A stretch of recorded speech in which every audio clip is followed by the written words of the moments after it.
আমার আপনার জন্য খুন হতে হয়েছে, তাই আমাকে আপনাকে তিলোত্তমার কথা ভুলে গেলে চলবে না। কেমন অন্যায় অনৈতিক কাজ হতো। আমরা যারা আরজি করে ট্রিটমেন্ট করতে যেতাম, আমাদের সাথে অনেক ধরনের অন্যায় হতো। যে মেডিসিনগুলো দিত নাকি তার মধ্যে অনেক ভেজাল ছিল, এবং অপারেশন থিয়েটার ওটি রুম যেটাকে বলি আমরা, আমার আপনার পরিবারের লোকেরা ওর মধ্যে গিয়ে অপারেশন হচ্ছে, আর এই সন্দীপ ঘোষ টাইপ যারা আছে এরা ওখানে মচ্ছব করত। এর প্রতিবাদ করত কে? আমাদের তিলোত্তমা। এই ধরনের অন্যায়ের বিরোধিতা যখনই করত ওদের সহ্য হতো না। ওরা আমাদের তিলোত্তমাকে কি করলো? খুন করলো, ধর্ষণ করিয়ে কেসের মাইন্ডকে ডাইভার্ট করার চেষ্টা করেছিল। তারপরে আপনি আমি সকলে মিলে যখন প্রতিবাদ করলাম, নড়ে চড়ে বসলো। তারপরে আমরা কি দেখলাম? 90 দিন পার হয়ে গেল, সিবিআই চার্জশিট দিতে পারলো না, দুজন জামিন পেয়ে গেল। এবার আমার প্রশ্ন আপনাদের কাছে, সিবিআই চার্জশিট দিতে পারলো না, না দিল না,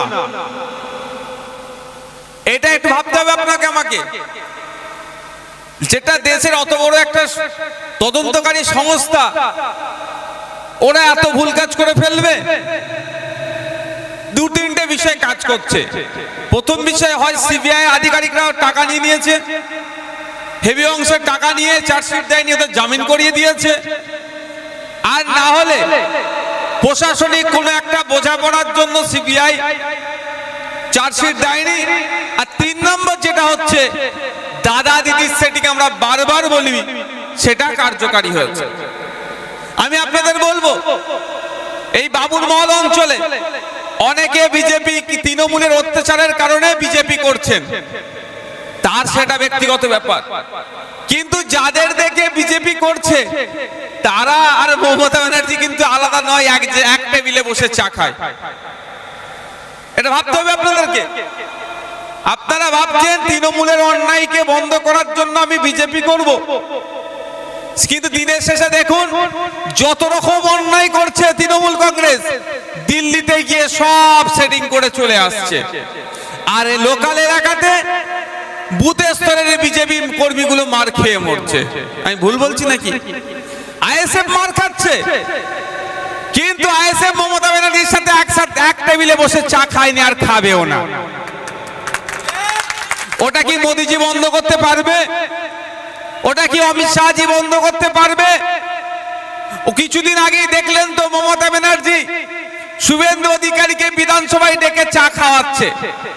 আমাকেও ডেকেছিল, আমি চা খেতে যাইনি। আমাকে কিছু কথা বলেছেন, আমি উত্তর দিয়েছি, কিন্তু আমি চা খেতে যাইনি। আমি সেই দিনই চা খেতে যাব তৃণমূলের সুপ্রিমোর সাথে, যেদিন দেখবো বাবুর মহল অঞ্চলে আইএসএফ এর কর্মীদের উপর অত্যাচার বন্ধ করে এখানকার তৃণমূলের লোকেদের সাথে আইএসএফ এর নেতারা এক চায়ের দোকানে বসে চা খাচ্ছে, অর্থাৎ হিংসা নাই। যেই দিন দেখবো বাবুর মহলে, সেই দিনই নওশাদ সিদ্দিকী মমতা ব্যানার্জির সাথে চা খাবে, তার আগে খাবে না। আমরা নেতা ওপরে মিলে থাকবো, আর বুথ স্তরের মানুষরা মার খেয়ে মরবে, এটা হয় না। আগে বুথে শান্তি ফিরে আসুক। বুথের বিজেপির নেতার মেরে ঠাং ভেঙে দিচ্ছে, ওইদিকে মোদিজির সাথে আর মমতা ব্যানার্জি চা খাচ্ছে।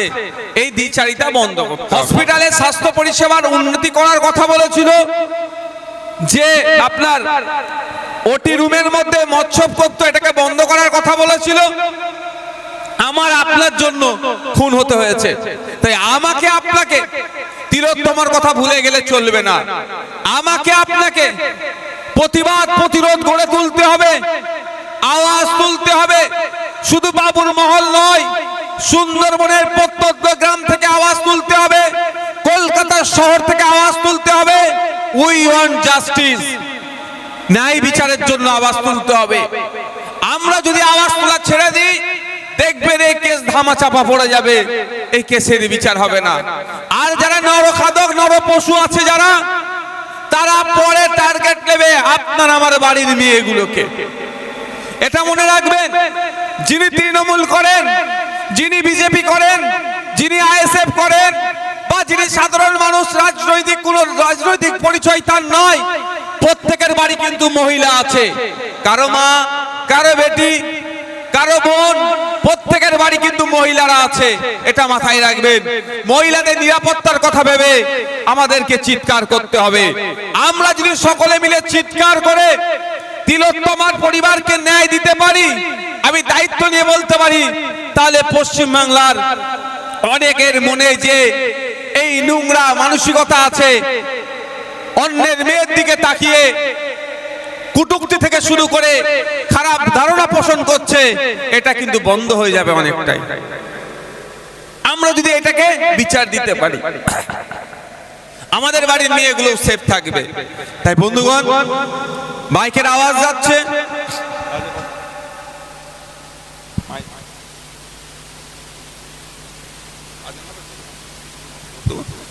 বন্ধুগণ, বাবা মায়েরাও হেভি অংশে আছেন, আপনাদের উদ্দেশ্যে বলবো, আপনারাও চর্চা করুন। তিলোত্তমার বিচার চাই, আরজিকর কাণ্ডের সত্যতা প্রকাশ হোক, যে বা যারা যুক্ত আছে তারা শাস্তি পাক। এই আওয়াজটা আপনাদেরকে তুলতে হবে যে তিলোত্তমা কবে বিচার পাবে। তিলোত্তমার বিচার দরকার। বিজেপি তৃণমূল সেটিং করলেও এটা মানবো না, এই আওয়াজটা তুলতে হবে, এই চিৎকার করতে হবে। অন্যথায় আপনার আমার বাড়ির মেয়েগুলোকে কিন্তু আগামী দিনে টার্গেট করবে, আর যারা অন্যায়ের বিরুদ্ধে কথা বলবে তাদেরকে এই ধরনের খুন করবে, সাহস আরো বেশি বাড়বে তাদের।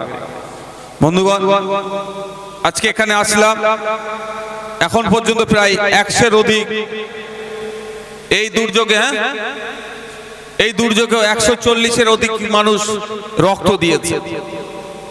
রক্ত হয়তো এখানে ভিড় কম হয়েছে, ঠিক কথা, যেখানে রক্ত দিচ্ছে সেখানে ভিড় কমছে না। এটাই তো আমরা দরকার, এটাই তো আমরা চাই। এই রক্তদান নিয়ে অনেক কথা বলেন, অবশ্যই রক্তদান মহৎদান, রক্তের অন্যের প্রাণ বাঁচতে পারে। আমি শুধু ওতে একটা ইনক্লুড করব, রক্তদায়ে অন্যর যেমন প্রাণ বাঁচে, নিয়মিত রক্ত দিলেও কিন্তু আপনার স্বাস্থ্য ভালো থাকে। মেডিকেল সায়েন্স বলছে কোন পুরুষ যদি প্রতি 90 দিন ছাড়া, কোন মহিলা যদি প্রতি 120 দিন ছাড়া রক্ত দেয়, তার ক্যান্সার হওয়ার সম্ভাবনা অনেক কমে যায়। মেডিকেল সায়েন্স বলছে এই নিয়মিত রক্তদানের ফলে স্ট্রোকের সম্ভাবনা অনেক কমে যায়। আর এই মুহূর্তে পৃথিবীর 5টা ভয়ঙ্কর রোগের মধ্যে 2টো রোগ হচ্ছে, একটা ক্যান্সার আর একটা স্ট্রোক। এখন স্ট্রোক হওয়ার কিন্তু আর বয়স নাই। একটা সময় ছিল একটু বয়স হয়ে গেলে বলতে পারো স্ট্রোকে মারা গিয়েছে বা স্ট্রোক হচ্ছে। এখন দেখুন 30-35 বছরের ছেলেমেয়েরা, ইয়াং ছেলে মেয়েদেরও কিন্তু হয়ে যাচ্ছে। আপনি যদি নিয়মিত পুরুষের ক্ষেত্রে 90 দিন আর মহিলার ক্ষেত্রে 120 দিন ছাড়া রক্ত দেন, তাহলে আপনার মূল্যবান রক্ত নিয়ে অন্যের প্রাণ বাঁচতে পারে, অন্য সুস্থ হতে পারে।